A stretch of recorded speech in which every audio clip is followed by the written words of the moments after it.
जय गुरु महाराज की। आज पूर्णिमा के दिवस और भगवान सत्यनारायण कथा के दिन है और अब हम गुरु जी कक्ष में आ चुके हैं। कथा करेंगे आज अकेले ही, तो ये भी गुरु जी की इच्छा है, जैसे भी सही। अब चलिए, ये हमारी तैयारियां करते हैं कथा की। और यहाँ हमारे ये कैमरामैन बैठेंगे साहब, जो कि इस कथा की आज करेंगे, रिकॉर्डिंग करेंगे। ऐसे टिका दें।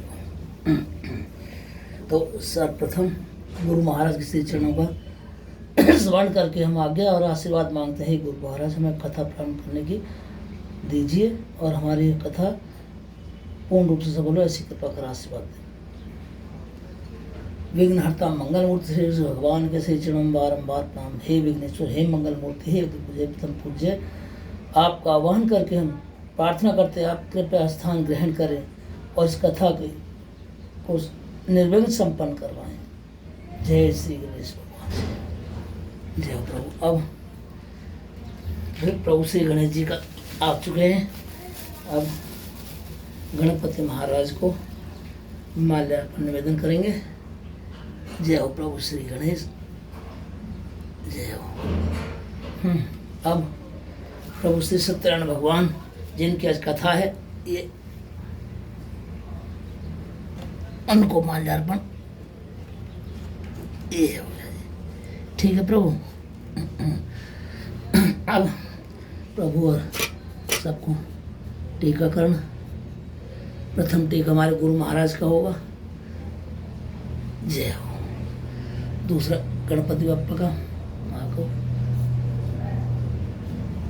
जय हो प्रभु, जय हो। उपस्थित सभी देवी देव सबको करें, चुप क्षमा करें। जय हो, जय हो। आपको राम राम।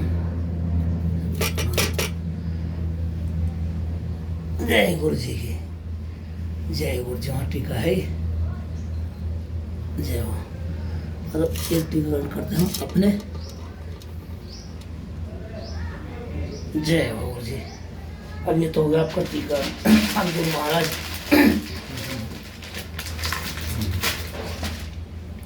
अब करते हैं श्री शालिग्राम जी का। अब दीप से प्रकट कर लें गुरुदेव।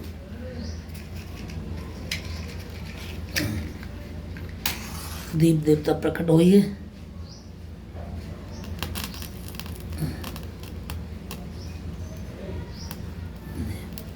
और धूप। जय हो। ये अब भगवान शालिग्राम जी को एक आसन से बना देते हैं, जहाँ पर प्रभु विराजमान होंगे। यहाँ बैठेंगे प्रभु, यहाँ विराजमान होंगे इस आसन के ऊपर स्नान करने पर। जय हो। अब से गुरु महाराज की श्री चरणों में ये विघ्नहर्ता भगवान सभी के श्री चरणों में। जय हो।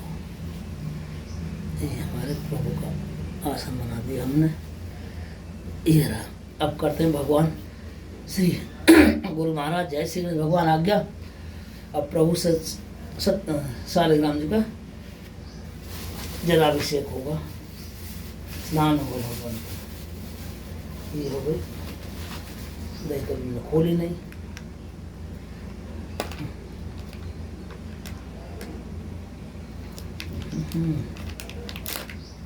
ये रही,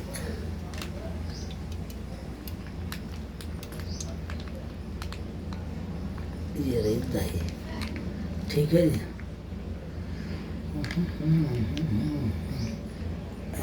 ये लो, पूरा ये रही। और दूध नहीं लाए प्रभु, दूध तो लाने भूल गए हम, दूध लेके आते हैं अभी।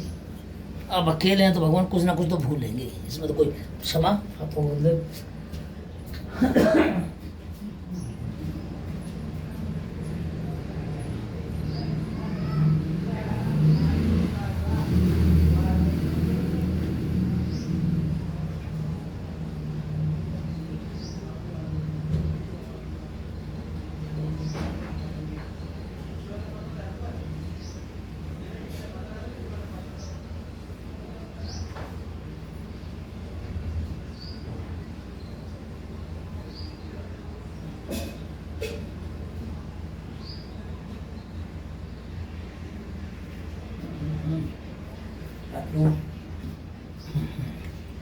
और दूध नहीं भगवान मैडम तो कर जरा से स्नान हमारे खूब स्नान कराएंगे आप जी भर स्नान करना है।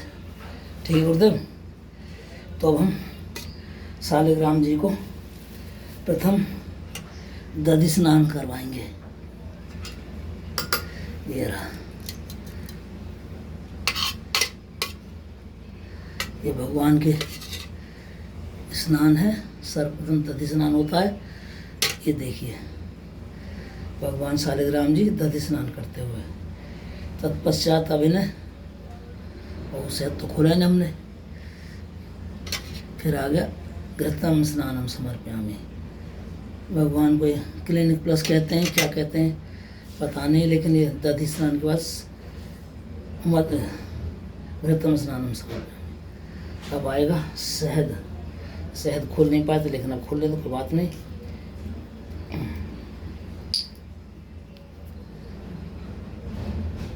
ये जी अपना शहद, इसको बंद कर दें नहीं तो बिखरने का डर है इसके। ये हुआ जी शहद स्नानम समर्पयामि। अब आएगा इसके बाद में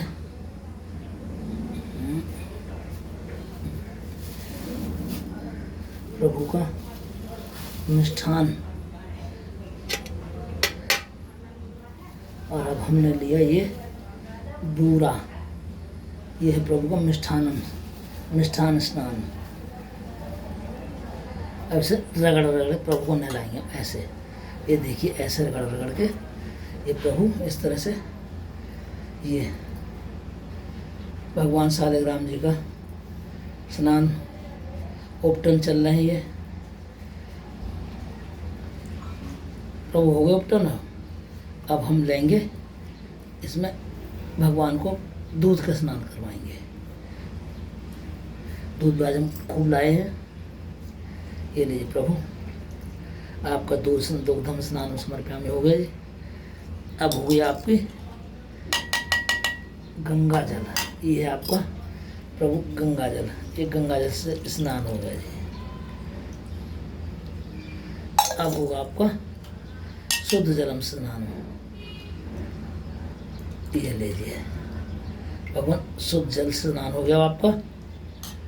और अब आप विराजेंगे यहाँ।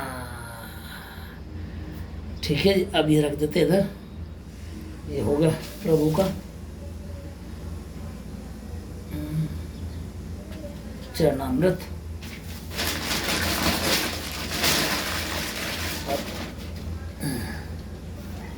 ये भगवान को तुलसी दल अर्पित किया। और उसके साथ में है आपके पंचमेवा, प्रभु के भोग पंचमेवा। देखिए ये हो गया आपका गोला।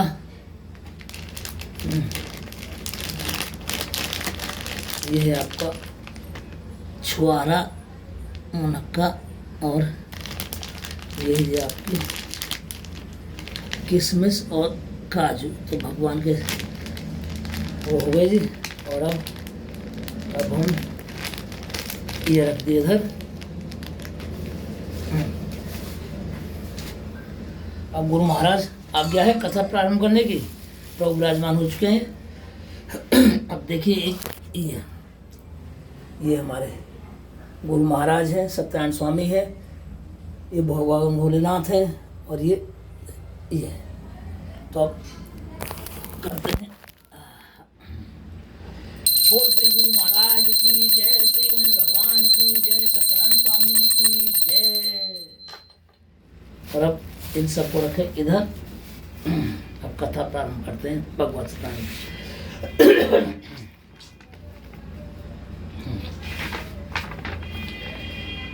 आज्ञा गुरुदेव श्री भगवान जय सत्यनारायण। एक समय की बात है कि नैमिषारण्य तीर्थ में सौनक आदि 28,000 ऋषि मुनि एकत्र हुए। और उसी समय सूत जी का आगमन हो गया। समस्त ऋषियों ने श्री सूत जी को एक उच्च आसन देकर विराजमान करवाया और बोले, हे प्रभु, इस कली काल में वेद विद्या रहित प्राणियों को प्रभु भक्ति किस प्रकार प्राप्त होगी तथा उनका उद्धार कैसे होगा। हे मुनिश्रेष्ठ, यदि कोई ऐसा उपाय जप तप है तो आप हमें सुनाइए, जिससे थोड़े ही समय में अधिक पुण्य प्राप्त हो और मन वांछित फल प्राप्त हो, क्योंकि कलयुग में प्राणियों की आयु सीमा बहुत ही कम होती है। यदि ऐसी कोई कथा है तो सुनाइए, हमारी सुनने की इच्छा है। ऋषि मुनियों के प्रश्न सुनकर वेद व्यास जी के परम शिष्य श्री सूत जी बोले, हे वैष्णव में पूजनीय, आप सभी ने प्राणी हित के लिए बहुत ही उत्तम बात पूछी है। अब मैं उस श्रेष्ठ व्रत को, उपाय को आप लोगों से कहूंगा, जिस उपाय को नारद जी ने भगवान लक्ष्मीपति से पूछा था और लक्ष्मीपति ने मुनिश्रेष्ठ नारद जी से कहा था। सो ध्यान पूर्वक सुनिए। एक समय योगीराज नारद जी वीणा बजाते हुए दूसरों के हितों की इच्छा से अनेक लोगों में भ्रमण करते हुए मृत्यु लोक में पहुंचे। यहाँ आकर क्या देखते, अनेक योनियों में जन्मे प्राय सभी प्राणी, मनुष्य ने सभी प्राणी अपने अपने कर्मों के अनुसार अनेक प्रकार के दुखों से दुखी है। यह सोचकर देवर्षि नारद बड़े दुखी हुए। इन प्राणियों के दुखों का नाश कैसे होगा, ऐसा सोचते हुए वीणा बजाते हुए वैकुंठ लोक को चले गए। वहां श्वेत वर्ण और 4 भुजाओं वाले देवों के इष्ट नारायण के दर्शन करें, जिनके हाथ में शंख चक्र गदा और पद्म थे तथा वनमाला धारण किए हुए थे। देवर्षि नारद ने प्रणाम कर स्तुति करने लगे, हे भगवान, आप अत्यंत शक्ति संपन्न है, मन तथा वाणी भी आपको पार नहीं पा सकती। आपका आदि मध्य और अंत नहीं है। आप निर्गुण स्वरूप सृष्टि के आदिभूत व भक्तों के दुखों नष्ट करने वाले हो। हे प्रभु, आपके चरणों में मेरा बार प्रणाम है। नारद जी से प्रकार स्तुति वंदना सुनकर भगवान विष्णु मन मन मुस्कुराते बोले, हे मुनिश्रेष्ठ, आपके मन में क्या है और आपका आगमन किस प्रयोजन से हुआ है, सो निसंकोच मुझसे कहिए। तब देवर्षि नारद बोले, हे प्रभु, मैं अनेक लोगों का भ्रमण करते मृत्यु लोक में से आ रहा हूँ। यहाँ क्या देखता हूँ, अनेक योनि में जन्मे प्राय सभी प्राणी अपने अपने कर्मों के अनुसार अनेक प्रकार के दुखों से दुखी है। हे प्रभु, उनके दुखों को देखकर मेरा मन बहुत ही द्रवित है। यदि आप मुझ पर दया दृष्टि रखते हैं तो बताइए कि उन सभी प्राणियों के दुखों का थोड़े ही यत्न से कैसे दुख दूर हो सकता है, क्योंकि कली काल में प्राणी की औसत आयु बहुत कम है। तो हे प्रभु, कोई उपाय बताइए। देवर्षि नारद के वचन सुनकर भगवान विष्णु बोले, हे नारद, प्राणियों की भलाई के लिए तुमने बहुत ही उत्तम बात पूछी है। जिस कार्य करने से मनुष्य मोह छूट जाता है वह आज मैं प्रेम पूर्वक तुम्हें बताता हूँ, सो ध्यान पूर्वक सुनो। बहुत पुण्य देने वाला स्वर्ग तथा मृत्यु लोक दोनों में दुर्लभ एक उत्तम व्रत है। आज मैं प्रेम बस होकर तुमसे कह रहा हूँ, श्री सत्यनारायण भगवान, ये मेरा ही स्वरूप, इस सत्यनारायण भगवान के व्रत अच्छी तरह विधि पूर्वक करके मनुष्य पृथ्वी पर आयुर्पर्यंत सुख भोगकर मृत्यु से मुक्त को प्राप्त होता है। श्री भगवान के वचन सुना नारद जी बोले, हे प्रभु, उस व्रत का फल क्या है, क्या विधान है और किसने व्रत किया और कितने व्रत करना चाहिए, सो मुझे विस्तार से बताइए। बिल्कुल बताइए। तो भगवान विष्णु बोले, हे नारद, दुख शोक आदि को दूर करने वाला, धन धान्य को बढ़ाने वाला, सौभाग्य तथा संतान को देने वाला यह व्रत सभी स्थानों पर विजय देने वाला है। भक्ति और श्रद्धा के साथ मनुष्य किसी भी दिन धर्म परायण होकर श्री सत्यनारायण भगवान की बंधु बांधव ब्राह्मणों के साथ धर्म परायण होकर पूजा करें। भक्ति भाव से नैवेद्य, केले का फल, शहद, घी, दूध और गेहूं का आटा सवाए ले। गेहूं के भाव में 60 कप चून ले सकता है और सभी पदार्थों भगवान को अर्पण कर दे तथा बंधुओं से ब्राह्मणों भोजन कराए। पश्चात स्वयं भोजन करे। रात्रि में नृत्य, गीत, संगीत का आयोजन कर भगवान सत्यनारायण स्मरण कर सम्मिलित करें। इस तरह व्रत करने पर प्राणियों की इच्छा निश्चय पूर्ण होती है। विशेष रूप से कली काल में पृथ्वी पर यही मोक्ष का सर्व है। बोलो श्री सत्यनारायण भगवान की जय। अब दूसरा अध्याय। सूत जी बोले, हे ऋषियों, जिसने पहले समय इस व्रत को किया है उसका इतिहास कहता हूं, सो ध्यान पूर्वक सुनो। सुंदर नगर काशीपुरी में एक अत्यंत निर्धन ब्राह्मण रहता था। वह भिक्षाटन से अपना जीवन यापन करता था। भूख और प्यास से बेचैन नित्य पृथ्वी पर भटकता था। ब्राह्मण से प्रेम करने वाले भगवान सत्यनारायण ने ब्राह्मण को दुखी देखा और वृद्ध ब्राह्मण का रूप धारण कर उसके पास जाकर आदर से पूछने लगे, हे विप्रवर, तुम नित्य पृथ्वी पर दुखी हो क्यों भटकते हो, क्या कारण है, मैं जानना चाहता हूँ, यह मुझसे कहिए। तब वह ब्राह्मण बोला, निर्धन ब्राह्मण हूँ, भिक्षाटन से अपना जीवन यापन करता हूँ। हे भगवान, यदि आप इससे छुटकारा पाने को उपाय जानते हो तो कृपा कर मुझे बताएं। तब वृद्ध ब्राह्मण का रूप धारण करने वाले सत्यनारायण स्वामी बोले, सत्यनारायण भगवान मन वांछित फल देने वाले, इसलिए तुम उनका पूजन करो, जिसके करने से मनुष्य सब दुखों से मुक्त हो जाता है। ब्राह्मण को व्रत का सारा विधान बताकर बूढ़े ब्राह्मण का रूप धारण करने वाले सत्यनारायण स्वामी अंतर्धान हो गए। अब जिस व्रत को इस ब्राह्मण ने बताया है मैं उसको अवश्य करूँगा। यह निश्चय करने पर उस ब्राह्मण को रात में निद्रा नहीं आई और सवेरे उठ प्रातःकाल सत्यनारायण भगवान के व्रत का निश्चय कर भिक्षाटन के लिए नगर को चला गया। सुबह शाम तक भिक्षा मांगता हो, जब वो घर पहुंचा तो संध्या हो चुकी थी। उसने उस धन से भगवान सत्यनारायण के व्रत की कुल सामग्री एकत्र की और पत्नी से भगवान सत्यनारायण के उस उत्तम व्रत को किया। उस समय से वह ब्राह्मण हर मास भगवान सत्यनारायण के उस व्रत को करने लगा। इस तरह भगवान सत्यनारायण के व्रत को जो मनुष्य करे वह सब दुखों से मुक्त हो जाएगा। इस तरह नारद जी से भगवान सत्यनारायण का कहा हुआ व्रत मैंने तुमसे कहा। हे विप्रो, अब और क्या सुनना चाहते हो? ऋषि बोले, हे मुनिश्रेष्ठ, संसार में इस ब्राह्मण सुनकर किसी और ने इस व्रत को किया हो, वह सब हम जानना चाहते हैं। इसके लिए हमारे मन में जिज्ञासा है। श्री सूत जी बोले, हे मुनियो, जिसने इस व्रत को किया है वह सब सुनो। एक समय में ब्राह्मण धन और ऐश्वर्य के अनुसार बंधु बांधवों के साथ व्रत करने को तत्पर हुआ। उसी समय एक लकड़हारा, लकड़ी बेचने वाला लकड़हारा, लकड़ियों का गट्ठा सिर पर रख करके ब्राह्मण के मकान के बाहर आया। वह प्यास से अत्यंत बेचैन था। लकड़ियों का गट्ठा ब्राह्मण के मकान के बाहर पटक करके वह अंदर चला गया। वहां जब ब्राह्मण को देखा तो हाथ जोड़कर नमन करके कहने लगे, हे विप्रवर, भक्ति भावना चित्त से आप ये क्या कर रहे हैं? उसके करने से क्या फल प्राप्त होता है?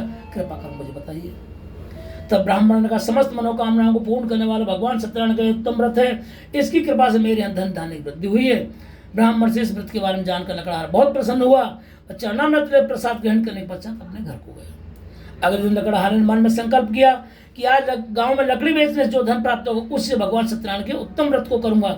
यह मन विचार कर वह लकड़हारा लकड़ियां रखकर सिर पर अपने नगर को चला गया। वहां उसे उन लकड़ियों का धन और दुगना चौगुना प्राप्त हुआ, क्योंकि प्रभु की कृपा से वो लकड़ियां चंदन की थीं। उस धन को लेकर लकड़हारा बहुत प्रसन्न हुआ और प्रसन्न मन से भगवान सत्यनारायण की उत्तम व्रत की समस्त सामग्री को एकत्र कर घर को गया और बंधुओं समेत उसने भगवान सत्यनारायण के उस उत्तम व्रत को किया। उस व्रत के प्रभाव से वह लकड़हारा धन पुत्र आदि से युक्त हुआ और संसार के समस्त सुखों को भोगकर वैकुंठ को प्राप्त हुआ। बोल श्री सत्यनारायण भगवान की जय। सूत जी बोले, हे श्रेष्ठ मुनियों, अब आगे कथा कहता हूँ, सुनो। पूर्व समय में उल्कामुख नाम का एक बुद्धिमान राजा रहता था। वह सत्यवक्त और जितेंद्रिय था। प्रतिदिन देव स्थानों पर जाता और जरूरतमंदों और गरीबों आदि को धन आदि देकर उनका कष्ट दूर करता था। उसकी पत्नी सती साध्वी कमल के समान मुख वाली थी। पुत्र प्राप्ति के लिए उन दोनों ने भद्रशिला नदी के तट पर उस उत्तम व्रत को किया। जिस समय व्रत करे उसी समय वहां एक साधु नाम का वैश्य आया। उसके पास व्यापार के लिए बहुत सारा धन था। नौका को किनारे ठहरा कर राजा के पास गया और हाथ जोड़कर बोला, हे महाराज, भक्ति भावना चित्त से आप ये क्या कर रहे हैं? कृपा कर मुझे बताइए, मेरी सुनने की इच्छा है। तब राजा बोलो, हे वैश्य, अपने बांधवों के साथ पुत्र आदि की प्राप्ति के लिए यह महाशक्तिमान से सत्यनारायण भगवान का व्रत पूजन कर रहा हूँ। राजा कैसे बच्चन साधु आदर से बोले, हे राजन, यदि मुझसे आप इस व्रत का संपूर्ण विधान कहोगे तो मैं भी आपके कथनानुसार इस व्रत को अवश्य करूंगा, क्योंकि मेरे कोई संतान नहीं है और मुझे विश्वास है कि इस व्रत के करने से मेरी मनोकामना निश्चय ही पूर्ण होगी। राजा से व्रत के समस्त विधान को सुनकर व्यापार से निवृत्त हो आनंद पूर्वक अपने घर को गया और साधु ने उत्साह से अपनी पत्नी को उस व्रत का संपूर्ण विधान कह सुनाया। तब लीलावती बड़ी प्रसन्न हुई और साधु ने समय संकल्प किया कि जब हमारी मनोकामना पूर्ण होगी तो हम भगवान सत्यनारायण के उस उत्तम व्रत को अवश्य करेंगे। सच्चे मन से किए हुए सत्य प्रण से भगवान सत्यनारायण प्रसन्न हुए और साधु की स्त्री ने, लीलावती ने 10 महीने पश्चात एक सुंदर कन्या को जन्म दिया। उस कन्या का नाम कलावती रखा गया। दिनों दिन वह कन्या इस प्रकार बढ़ने लगी जैसे शुक्ल पक्ष का चंद्रमा बढ़ता है। तब लीलावती ने मीठे शब्दों में अपने पति से कहा, हे स्वामी, आपने संकल्प किया था कि प्रभु आपकी मनोकामना पूर्ण करेंगे तो आप उनके व्रत को अवश्य करेंगे। अब भगवान ने तो आपकी मनोकामना पूर्ण कर दी, अब आप अपने सत्य संकल्प पूर्ण कीजिए। यह सुनकर साधु, व्यापार में निपुण साधु बोला, हमारी पुत्री बहुत छोटी, इसे व्रत पूजा कुछ पता नहीं, ये बड़ी हो जाए इसके ब्याह करेंगे तभी कर देंगे। तो आज भी लड़की के ब्याह के पश्चात भगवान सत्यनारायण की पूजा और कथा का विधान है, वो उसी विधान पर आधारित है। यह कहकर साधु अपने पत्र को आश्वासन देकर व्यापार के दूसरे नगर में चला गया। उस समय व्यापार के लिए निकलते थे, बहुत वर्षों पश्चात वापस आते थे। आज की तरह माहौल नहीं था। कुछ वर्षों इधर कलावती जो है पितृगण वृद्धि प्राप्त होने लगी। कई वर्षों के पश्चात साधु जब व्यापार से निवृत्त होकर वापस अपने घर को आया तो आकर अपनी पुत्री को विवाह योग्य देखा तो दूतों को आज्ञा दी कि भाई हम अपनी पुत्री का विवाह करना चाहते हैं, कोई सुंदर सुयोग्य बड़े पुत्र खोज कर लाओ। साधु का आज्ञा मानकर दूत जगह जगह खोजबीन करने लगे और कंचन नगर में एक बड़े पुत्र को खोज कर ले आए। उस स्वयं बड़े पुत्र को देखकर साधु ने प्रसन्न मन से अपने पुत्र के विवाह उसके साथ कर दिया, किंतु विवाह कार्यों में व्यस्त होने का दैव योग से उस व्रत को करना भूल गया। विवाह कार्यों संपन्न होने निवृत्त होने के पश्चात साधु व्यापार के लिए अपने जामाता सहित समुद्र के समीप स्थित रत्नपुर नाम नगर में चला गया और वहां दोनों ससुर जमाई राजा चंद्रकेतु के राज्य में व्यापार करने लगे। एक दिन साधु को सबक सिखाने के लिए भगवान सत्यनारायण के माया से प्रेरित होकर कोई चोर राजकोष धन चुरा कर भाग रहे थे, किंतु जब राजा के सैनिकों ने उनका पीछा किया तो चोर ने घबरा कर भागते हुए धन को वहीं छुपा दिया जहां वो ससुर जमाई दोनों ठहरे हुए थे। चोरों का पीछा करते हुए राजा के सैनिक जब उस स्थान पर पहुंचे तो वहां धन को पड़ा देखा और देखा कि दोनों चोर वहीं मौजूद हैं और सोने का बहाना कर। यह देखकर राजा के सैनिकों ने चोरों को दोनों बड़े को बंदी बनाया और संपूर्ण धन के साथ राजा के सामने प्रस्तुत कर दिया कि महाराज राजकोष से चोरी करके ये धन लेके भाग रहे थे और हम इनको गिरफ्तार करके लाए हैं, आज्ञा दीजिए क्या करना है। दैवयोग से प्रेरित राजा ने बगैर सोच समझे कहा, इन दुष्टों को कारागार में डाल दो, इन कठोर दंड दिया जाए और जो भी धन संपत्ति है उसे राजकोष जमा कर दिया जाए। सैनिकों ने राजा का पालन किया। अब ये तो पहुंच गए कारागार। उधर क्या होता घर पे, उधर साधु के घर पे जो धन संपत्ति थी उसे चोर चोरी करके ले गए। जो कुछ बचा उससे कुछ दिन गुजर बसर हुई, किंतु जब वो भी समाप्त हो गए तो माँ बेटी दोनों अत्यंत दुखी रहने लगे। भूख प्यास से पीड़ित होकर एक दिन कलावती एक ब्राह्मण के काम की तलाश में चली गई और जब वो वहां पर पहुंची तो उस समय भगवान सत्यनारायण व्रत पूजन हो रही थी। यह देखकर कलावती वहां बैठ गई और जब व्रत पूजन संपूर्ण हुआ तो प्रसाद लेकर अपने घर को लौटी। उस समय बहुत देर हो चुकी थी। तब माँ ने पूछा, हे पुत्री तो अब तक कहाँ रही, तेरे मन में क्या चल रहा, तू क्या चाहती है। कलावती बोले, हे माँ मैं काम की तलाश में एक ब्राह्मण के यहाँ पहुंच गई थी। उस समय ब्राह्मण घर पर भगवान सत्यनारायण व्रतम पूजन हो रहा था और मैं व्रतम पूजन संपन्न होने के पश्चात प्रसाद लेकर आई हूँ। यह कलावती माँ के सामने भगवान सत्यनारायण का प्रसाद रख देती है। कन्या के मुख से भगवान सत्यनारायण व्रतम पूजन की बात सुनकर और प्रसाद को देखकर लीलावती को अपनी भूल का स्मरण हुआ। उसी समय उसने परिवार बंधु समेत भगवान सत्यनारायण व्रतम पूजन किया और प्रार्थना की, हे प्रभु हमारा अपराध क्षमा करें, हमने जो भी भूल चूक क्षमा करें, हमने मूर्ख ज्ञानी है, हमारी भूल चूक क्षमा हो प्रभु, मेरे पति और दामाद शीघ्र ही घर वापस आवे, हम सबका अपराध क्षमा करें। भगवान सत्यनारायण सच्चे मन से की उस क्षमा प्रार्थना से संतुष्ट हुए और आज चंद्रकेतु को स्वप्न दर्शन देकर कहते हैं, हे राजन जिन दोनों वैश्यों को तुमने बंदी बना रखा हुए निर्दोष हैं, मेरी पूजा से मुक्त होने के कारण उन्हें बार बार दंड भुगतना पड़ रहा है।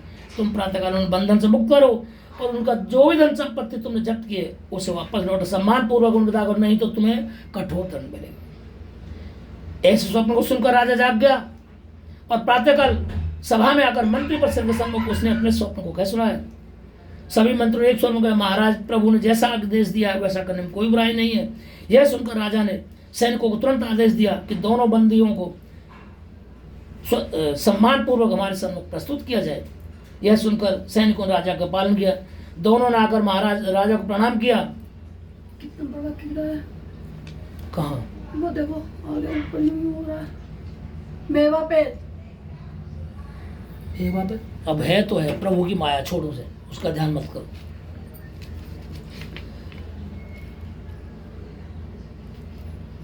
दोनों ने आकर राजा को प्रणाम किया। तब तो राजा बोला, हे महानुभाव, दैव योग से तुम्हें ऐसा दुख प्राप्त हुआ है, अब तुम्हें कोई भय नहीं, तुम स्वतंत्र हो और अपने नगर को जा सकते हो।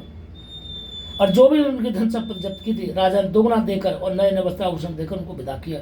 दोनों वैसे राजा को प्रणाम किया और तत्काल अपने नगर को प्रस्थान कर दिया। बोलो श्री सत्यनारायण भगवान की जय। श्री सूत जी बोले, वैसे मंगलाचार की यात्रा आरंभ करी और अपने नगर को प्रस्थान किया।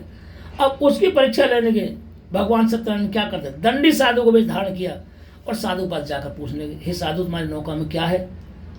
तब साधु अभिमानवश बोला, हे दंडी महाराज आप क्यों पूछते हो, भाई मेरी नौका में तो लता बेलपत्र भरे पड़े, यदि आपकी दान की इच्छा हो तो कहीं और जाइए।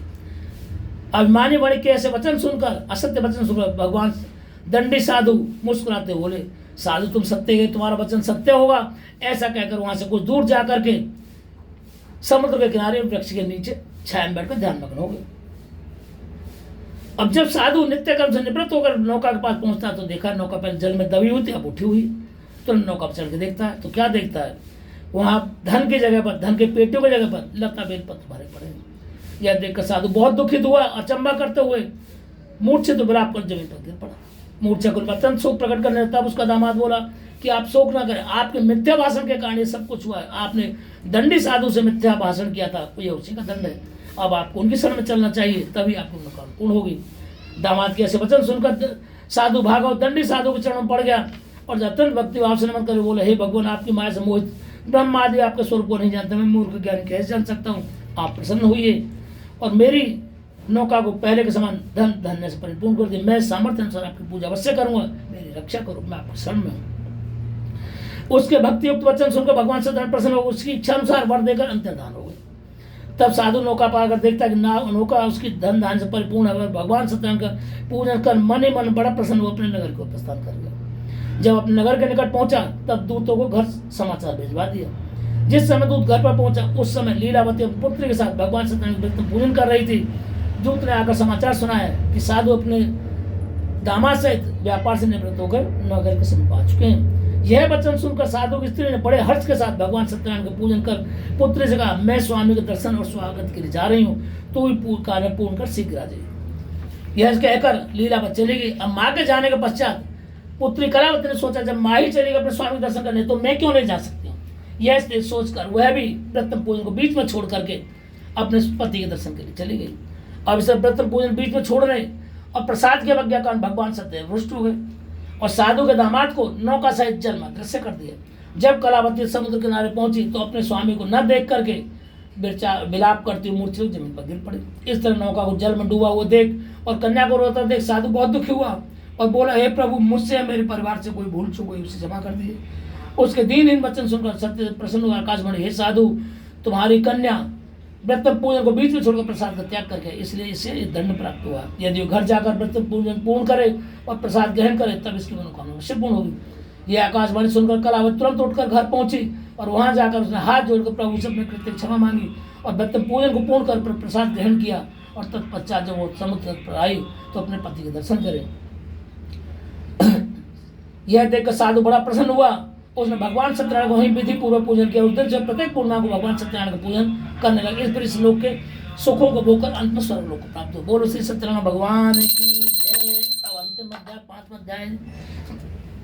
श्री सूत जी बोले, हे ऋषियों, में एक और कथा कहता हूँ, सुनो। प्रजापालन में लीन तुंगध्वज नाम का राजा था। उसने भगवान का प्रसाद त्याग कर बहुत दुख पाया। एक समय वन में जाकर हिंसक पशुओं का शिकार करता हुआ थक करके बड़ वृक्ष के नीचे आ गया। वहां उस समय ग्वालवाल भक्ति भाव से बैठे हुए भगवान सत्यनारायण व्रत पूजन कर रहे थे, परंतु राजा ने अभिमानवश ना तो पूजा में सम्मिलित हुआ और ना ही भगवान सत्यनारायण को शीश झुकाया। और जब ग्वालवाल हद तो जब हो गई, जब ग्वालवाल भगवान सत्यनारायण प्रसाद उसके सम्मुख रखा तो प्रसाद को त्याग कर नगर को चला गया। इससे भगवान सत्यनारायण रुष्ट हो गए और जब अपने नगर को जाता तो क्या देखता, शत्रु राजा ने उसके राज्य पर आक्रमण कर दिया है। वह अपनी जान बचाकर वहां से भटकता उसी स्थान पर आ गया जहाँ ग्वालवाल पूजन किया था। वह भगवान के चरणों में गिर पड़ा और अपनी भूल के क्षमा प्रार्थना करने लगा। तब ग्वालवाल ने उसको ढांढस बधाया और भगवान सत्यनारायण का प्रसाद उसको दिया।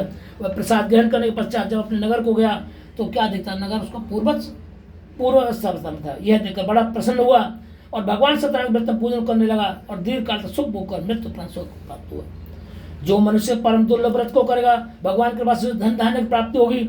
निर्धन धनी और बंदी बंधन से मुक्त होकर निर्भय हो जाता है। संतान है, वो संतान प्राप्ति होता है। समस्त मनोरथ पूर्ण होकर अंत में वैकुंठ को प्राप्त होता है। जिन्होंने पहले समय इस व्रत को किया अब उनके आगे अगले जन्म कथा सुनो।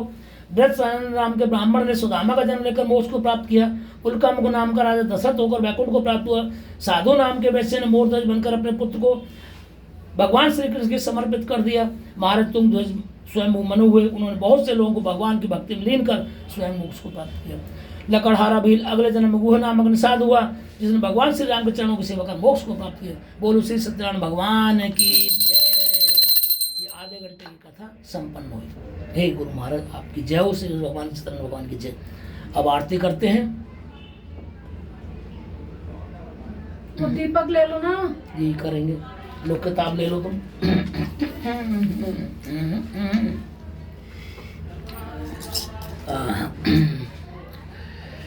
ओम जय लक्ष्मी रमणा स्वामी जय लक्ष्मी रमणा सत्यनारायण स्वामी सत्यनारायण स्वामी जन पातक हरना ओम जय लक्ष्मी रमणा रतन जड़त सिंहासन अद्भुत छवि राजे स्वामी अद्भुत छवि राजे नारद करत निरंजन नारद करत निरंजन घंटा ध्वनि बाजे ओम जय लक्ष्मी रमणा प्रकट भय हे कली कारण द्विज को दरस दियो स्वामी द्विज को दरस दियो बूढ़ो ब्राह्मण बन कर बूढ़ो ब्राह्मण बन कर कंचन महल कियो ओम जय लक्ष्मी रमणा बल भील कठार तिन पर कृपा करी स्वामी तिन पर कृपा करी चंद्रचूड़ के राजा चंद्रचूड़ के राजा तिनकी विपत हरी ओम जय लक्ष्मी रमणा जय मनोरथ पायो श्रद्धा तज दीनी स्वामी श्रद्धा तज दीनी सो पल भोग्यो प्रभु जी सो पल भोग्यो प्रभु जी तेरे स्तुति कीनी ओम जय लक्ष्मी रमणा ग्वाल बाल कारण छिन छिन रूप धर स्वामी छिन छिन रूप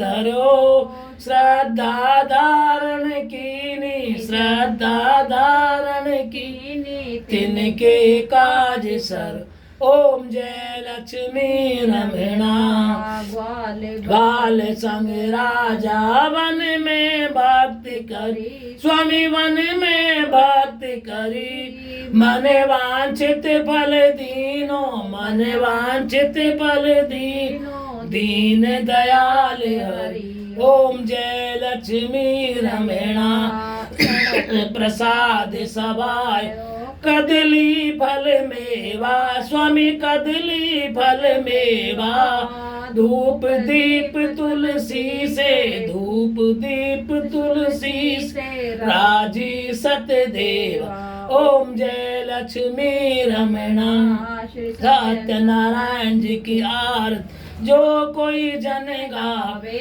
स्वामी प्रेम सहित गावे कहते शिवानंद स्वामी कहते हरि हर स्वामी मनवांछित फल पावे ओम जय लक्ष्मी रमणा बोल श्री सत्यनारायण भगवान की जय जय हो प्रभु जय हो। अब भगवान को भोग देते हैं जरा पहले गुरु महाराज को गुरु महाराज यहाँ केले दे दे इसमें तोड़ के बैठिए थे यहाँ पर श्री गणेश भगवान का ये श्री सत्यनारायण भगवान की और ये सबका जय हो प्रभु बस अब भगवान को ये एक तुलसी और अर्पित कर दिया जय हो प्रभु। जल नहीं लेके बैठे क्या क्यों ये ना जल सब चीज थी यहाँ पर चलो दो पानी जय हो प्रभु ये सत्यनारायण स्वामी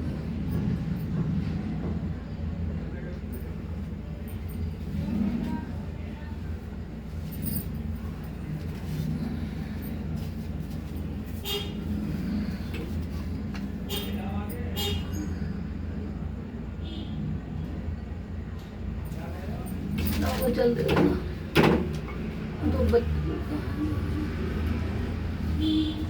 ये लो जय हो प्रभु की। और ये कथा संपन्न हुई है पूर्ण हुई। भगवान जो भी भूल चुके हमसे क्षमा करें। और ये कथा जहाँ जहाँ इसको सुने लोग उन सबका कल्याण करें ऐसी हमारी आपकी प्रार्थना है। जान अनजान जो भूल चुके क्षमा करें। वेद विद्या रहित प्राणी है मूर्ख ज्ञानी है पूजा पाठ विद्या नहीं जानते इसलिए हमारे भूल चुके क्षमा करें। जैसी टूटी पूजी ऊटी पूजा हमने करी उसे स्वीकार करें और समस्त देवी देवता प्रसाद ग्रहण कर अपने अपने लोग को प्रस्थान करें। श्री महागणेश माता लक्ष्मी के साथ हमारे निवास हमेशा वास करें और जब कभी भविष्य में पुनः इस तरह का आयोजन होगा तब आपको पुनः आमंत्रित किया जाएगा। तब तक के लिए आप हमें आज्ञा और आशीर्वाद दे, कृपा करें, चुप क्षमा करें। जय श्री सत्यनारायण भगवान, सबकी जय हो, जय हो, जय हो, समस्त देवों की जय हो, जय हो, जय हो प्रभु, जय हो, जय हो, जय हो, जय हो महाराज। और ये